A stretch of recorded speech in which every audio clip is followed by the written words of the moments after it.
Okay, you guys. So I just wanted to share a really funny story that happened the other day, and basically it's pretty much something that I think we all need to start talking about, which is just like our family beginnings, our energy in terms of what it is we pick up, how we were raised, all the things we've learned, all these other superfluous things that really mean a lot. Um, I picked him up from school the other day, and the funniest thing, for like a couple days now, I've been sending him to school with his lunch, as I normally do. Mango, whatever, pineapple, watermelon, food, right? So every day, Amor now has a cell phone. So his new thing has been calling me from school. So he called me the other day and he's like, yo, mom, I'm hungry. I'm like, oh, words, you ate, you had your little English, your little Ezekiel English muffin. You ate. He's like, yeah, I ate. I'm like, okay, damn, you hungry again? He's like, word. I'm like, I'll be there in an hour, right? So I go over, take him some more food. This time I bring him something, a little rice, whatever, plantain. He called me 2, 3 hours later, Mom, I'm hungry. I'm like, again, right? So this goes on for like 4 days. Double juice boxes eaten, chips gone, pretzel gone, fruit gone. I'm like, yo, honestly, like, you're really going in. I know you're going through a growth spurt, but my God, right? So let me move forward a little. I feel like you guys can't see me and the device is a little thick. So he's like, yo, mommy, I'm hungry. So I'm like, word, let's get. Long story short, the third, fourth day, it dawns on me. I'm like, this kid is going through way too much food. Like, he's eating more than what I would eat. Like, it's semi-ridiculous. So I'm like, yo, Amor. And mind you, I know my kid. So I know if I'm going to ask him a question straight out, he might kind of be like, oh, wait a minute, I'm a little shook. So instead of being like, are you sharing your food with someone more, and him feel a little defensive, regardless of how I say it, I say to him, hey, Morsi, how did so-and-so, how did Terrence like his sandwich? He's like, oh, he loved it. I was like, word, and, did he like the oranges as well? He's like, mommy, he really did. And I'm like, the other day I made you 2 English muffins. I was like, he's like, yeah, he loved it. In my head, I said, so, Amor, I just wanted to know, like, have you been giving away half your food every day? He's like, yeah, I give half this away. If you make me empanada, I give that away. I've been giving. I'm like, Amor, I'm so proud of you for thinking of others and for giving and sharing your food. That's really dope, right? But do any of those children's parents send them to school with food for you to eat or share? He's like, no. Do any of their parents make them lunch at all? He's like, nah. I'm like, I understand that. Do you know why I make you lunch? He's like, yes. I said, not because I just love you, but because I don't have you on an egg and a heavy dairy diet. You don't eat egg, you don't eat cheese. Yeah, you might have a little, gelato or some, but he doesn't eat what's in after school or the camp program. So I'm like, not only do I send you to school with food because you need to have a certain amount of calories to grow, but you don't eat any of the food that they serve. So it took a while for him to even know how to not feel triggered by that. But once we got over that hurdle, hey, you don't eat the nuggets, you don't eat the this, you already know. And he does. He's not tempted. Why is he not tempted? Well, one day Amor decided to eat a little chicken nugget at school. That boy came home. He was vomiting all night into the morning. And I said, look, you could slip up with some eggs and omelet, but you weren't breastfed with the meat enzyme. I didn't eat dairy. I didn't eat a bunch of meat, and you don't have it. Even in trying, gave him a little turkey one year. We don't digest it. So he's been through that hurdle and knows. And all this is to say, I appreciate the fact that my child is looking out for other kids, but self-preservation and being aware that, okay, to what degree am I going to teach him sharing is caring? But he goes to me, but mommy, you give me half of everything you have. When daddy comes through, you make sure. I say, yes, I do that. And in my mind, I was like, this is what it is. Children, not only, yes, we know they emulate us, they're going to act like us, they're going to behave and do the things that we do. And this is why I've been so aware of keeping my energy light, regardless of what I'm going through.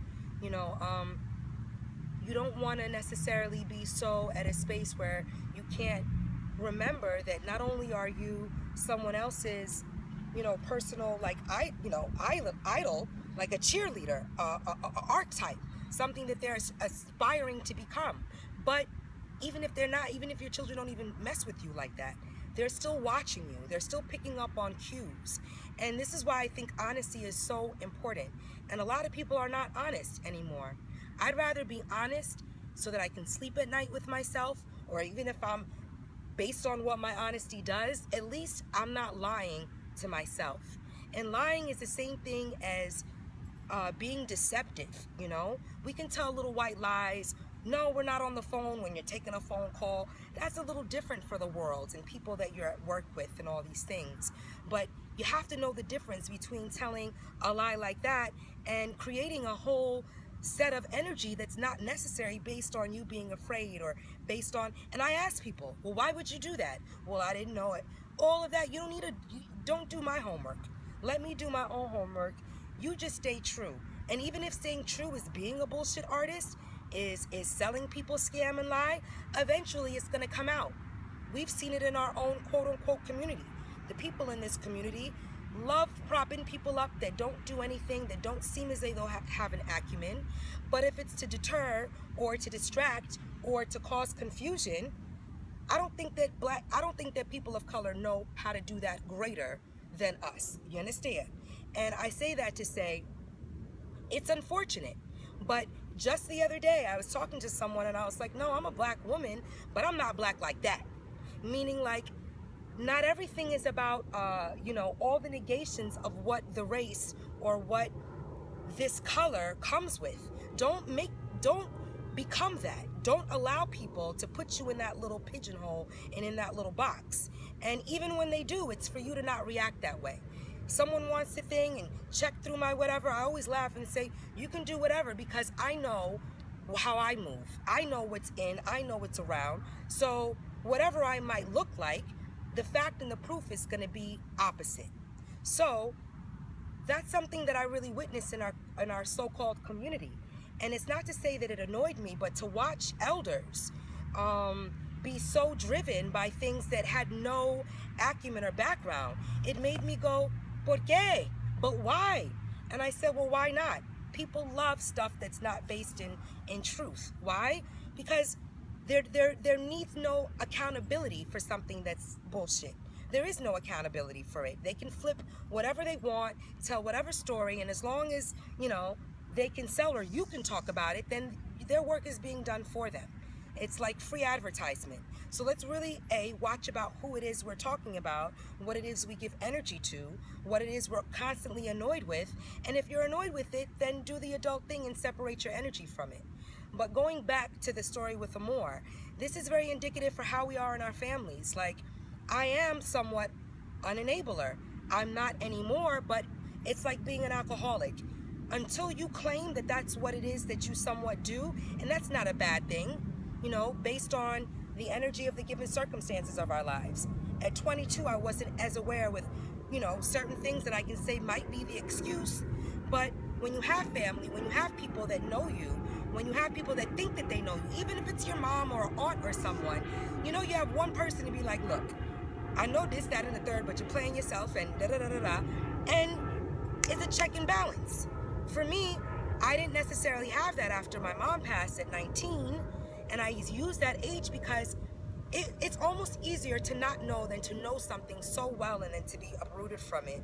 Because if you don't know, you're not missing, there isn't something that you feel, is estranged from all these things. And at 19, how was I going to be validated in the world? I had no father, no mother, no home, no this, a sister who was on the brinks of mental breakdown every 5 minutes. How do we address mental issues in our families when there is none and we don't have the health insurance to have a therapist talk to you? How do we do all of that? You survive, you go to work, you continue school, you continue surviving, but surviving is a little different than being aware of how you're living. And survival comes from that root chakra energy. And it's something that I had to really take responsibility for and say, I definitely have functioned from the space of survival. At 19, I went back to college. I was taking care of my sister. There were so many things. And were these excuses for me not to be aware of, yeah, I had an apartment. I had all these external things. But I didn't necessarily hone in with myself and figure out how to preserve what it is I attracted, what it is that I created for myself. It was just like, okay, I need an apartment. Okay, I need a this. And I did all these things, but what I really was missing was a sense of family, was a sense of all of these things that I grew up with, was a sense of belonging, was a sense of unconditional love. So I ended up becoming an unconditional, giver, an unconditional whatever. You could come to Selena's house for food. You could come. That's all good and well, but what was I getting? You understand? And I didn't start to think like that until I became a little bit older. And even if, it's to say that there is a book that's written by Jodorowsky, shout outs, but the point is, there's not a lot of books that talk about this family energy or the family curse and the things that we aren't necessarily aware of.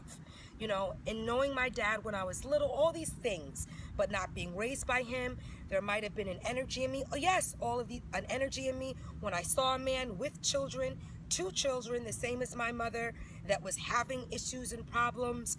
Why run into issues and problems, Selena? Well, because I know what that feels like, and because I want to, and how dare, yes, but look at what you have. How do you preserve this and still help without hindering what it is you want to create for yourself? I didn't know all of that. I didn't know how to do it. I didn't know. And it's to say that I definitely, in not knowing, I attracted someone that went through the same type of family, ailment, went through the same type of hazing, went through the same type of there one day, not there the next.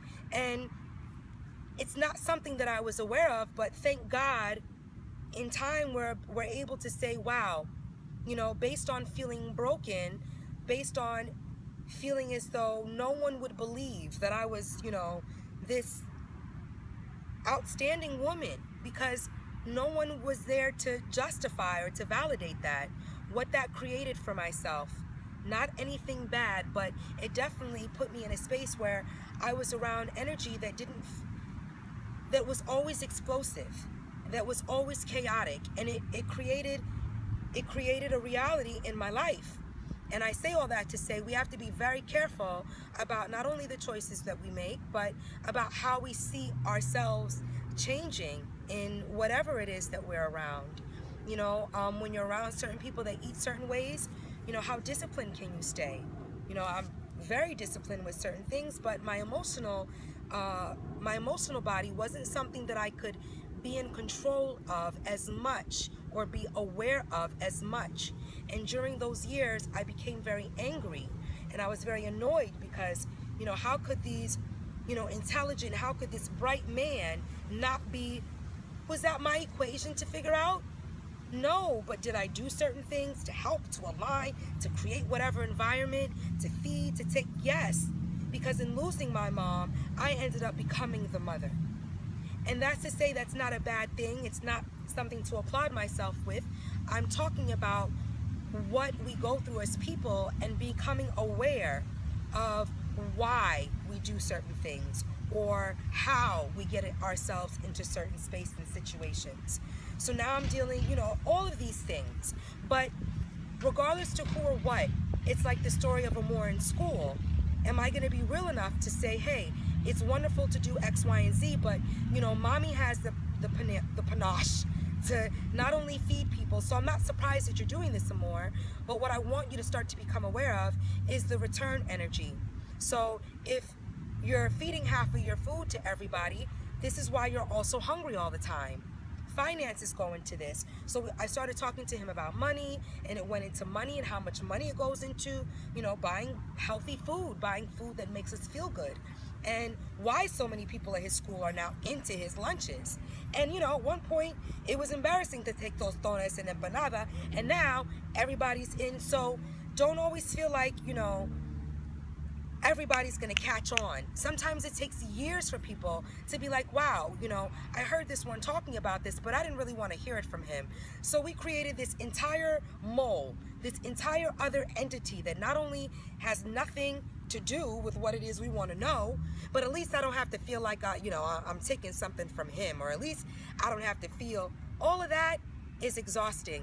And us as people of color, I think that we became habitual complainers in certain ways, in certain, and I'm not. So I'm not around a lot of people that do such. And this is what I want to talk about as well. What you see in social media and all that, I talk about it all the time, but, reality checks are very real. I am not going to have a surplus or superfluous amount of energy around me, not because I don't love people and I can't get along with everybody and smoke mad weed and chill and do all of that, but I kind of know when to go home. I definitely know that at 40 and being, where I'm at, it's like kind of jokey. I even had to laugh at myself. Like, I made certain decisions. I decided to, keep it real and be honest with myself about feeling, certain ways or not feeling met halfway and all these things. But what's the reinforcement? The reinforcement is the creator in yourself, because the reality check is people are always going to remember what it is they want to remember about you, whether it is you loving something really well, whether it is you accompanying someone, whether it is you making a certain pie. You can be known for key lime pies and then you switch over to banana pie, but that's not what people know you for. People know you for that key lime pie. So am I going to be upset that years later, years of thing, it's like, well, do I think? I'm never one to necessarily not listen to my heart, not listen to the logic of something as well. I've learned a lot about that, regardless of how I feel. The logic of something, the reality of such is this. It would be great to be in a this and in a that. I've been this for 3 years and all of it. So fucking what? Unless you go out there and are willing to just jump into something, it might take years, Amor's 9. He might not be 18 until I meet. I don't know, because I don't have, what I've been aware of is the last couple years is everything fades when people can't put you in certain boxes that they're used to associating you with or in. And that caused some frustration. So all of this is to say that anger, peace, and you've got to find the medium of balance and, not become angry for too long. It's way, way too easy and draining. You got to find the medium of balance and peace, and that is constant. It's constant because we're constantly in a different space. It's not like, oh, I feel like this and I've got peace on hold. And no, as soon as you have peace on hold, as soon as you're like, you know what, I know how not to be triggered, I know how not, that's when the next test comes in and goes, oh, really? Well, let me see if you know how this and that and the third.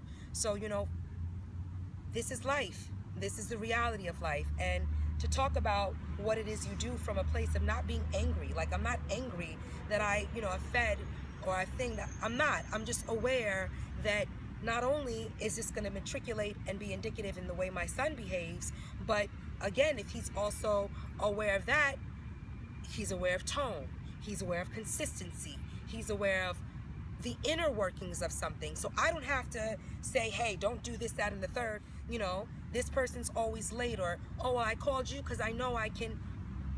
And all of this is to say, if you want to be known for being consistent with something, then you have to step up to the plate and you have to give of yourself.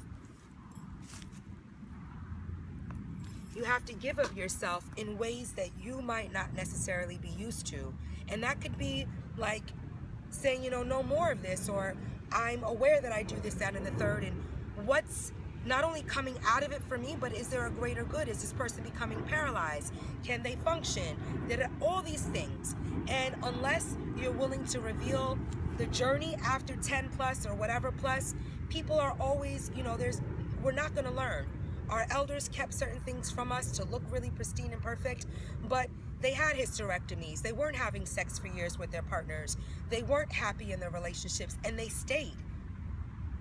Why would you, who are they doing all these things for? You understand? For the vision of being, on katep and like, for who? For what? People can always see through. You start to become crone when you're not happy, when you're not at peace. So yes, it's not easy finding this medium of balance, especially if you're raised in certain environments that will always check how far you can see the sky, like New York. And I say that to say the environment in which you're raised, it definitely played a huge role, and it does. But being aware that, okay, if we live in a space where it's a little bit more cloudy, how can we create the sunshine in our house? You understand? If there's this out there, how can we have peace here? And I think that that's the most important thing. Without that, there's nothing in the world. Without happiness and a little bit of joy, reminding each other that you can't be someone else's happiness and joy. All these catchphrases, but they're catchphrases until you're actually living life. So for myself, okay, great. I don't want to be, I chose to no longer be in a union or in a relationship that I didn't think was not only something that I could see myself long term in, but how could you not if you put 13 years? Because I really did my work. I really did my work and I really cared. And that is a lot of work. So once you do that, are you going to just attach yourself back to it without figuring out? Are you going to just accept something new? Are you going to start dating? All these things. No, money, my child, self-preservation, and I say money in terms of security. Because money is not gotten when you feel broken. It really is not. It's not kept. Hi, Mr. B. It's not kept when you're in survival mode.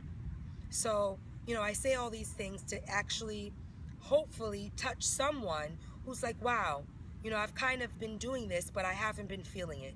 I've kind of been thinking this, and, you can't be responsible for someone else's anger or frustration.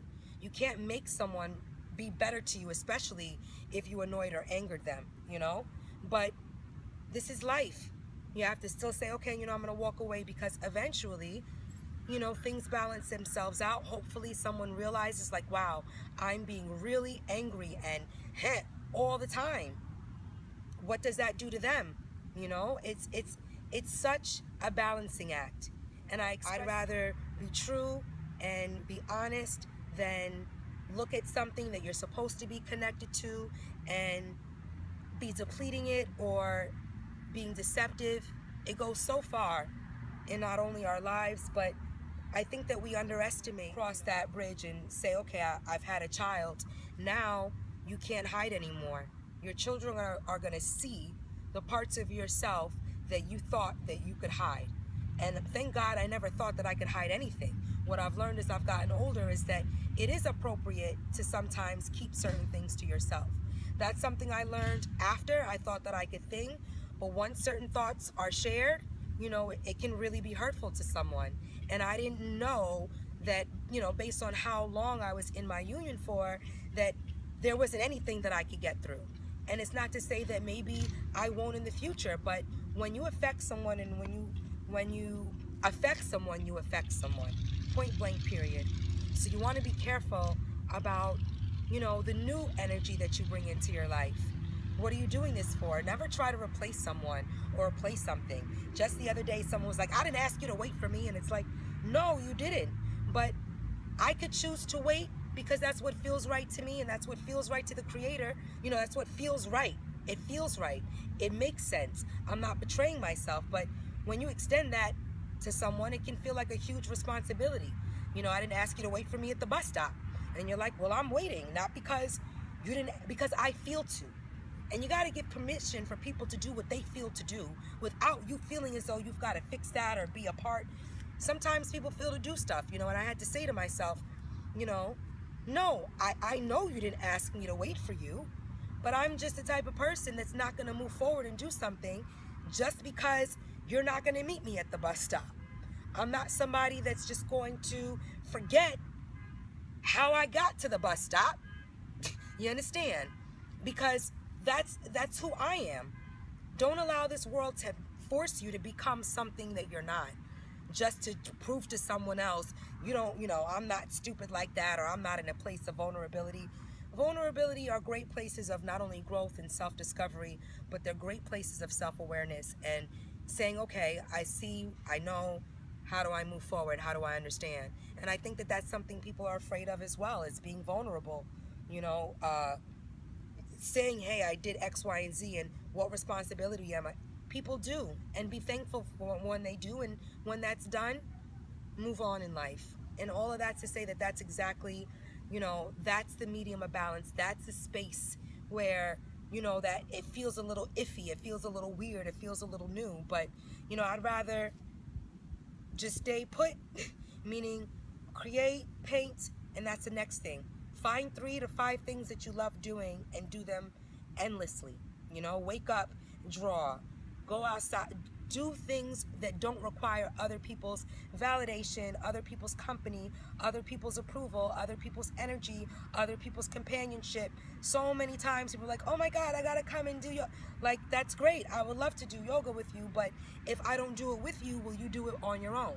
Will you be motivated to do something without someone calling you, waking you up and saying, hey, I'm going jogging. I have shorts on, by the way. Just, you know, hey, I'm going jogging. You want to go jogging too? All of that type of stuff, you know? Can you motivate yourself to go jogging without somebody else?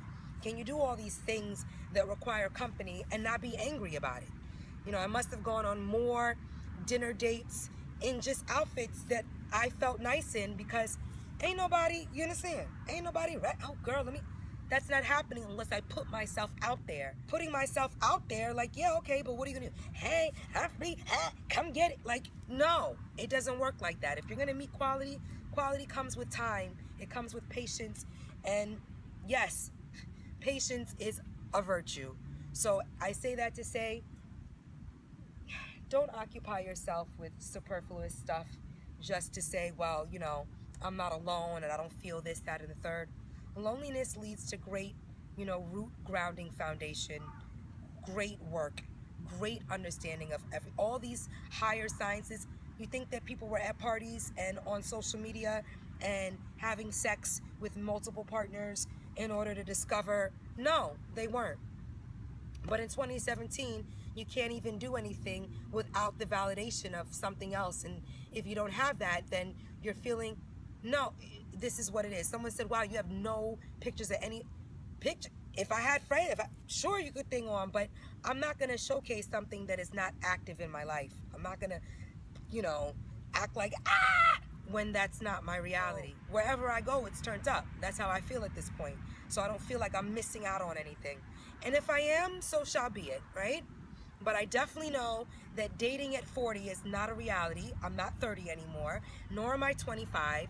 Yes, I could date, but I'm not looking to get screwed. I'm not looking to just have a nice romping trump with someone that I just met, something that I feel to do. So I'm grateful. Let's try to be great parents. Let's try to be friends. Let's try to be great friends. Let's try to be whatever it is we can be.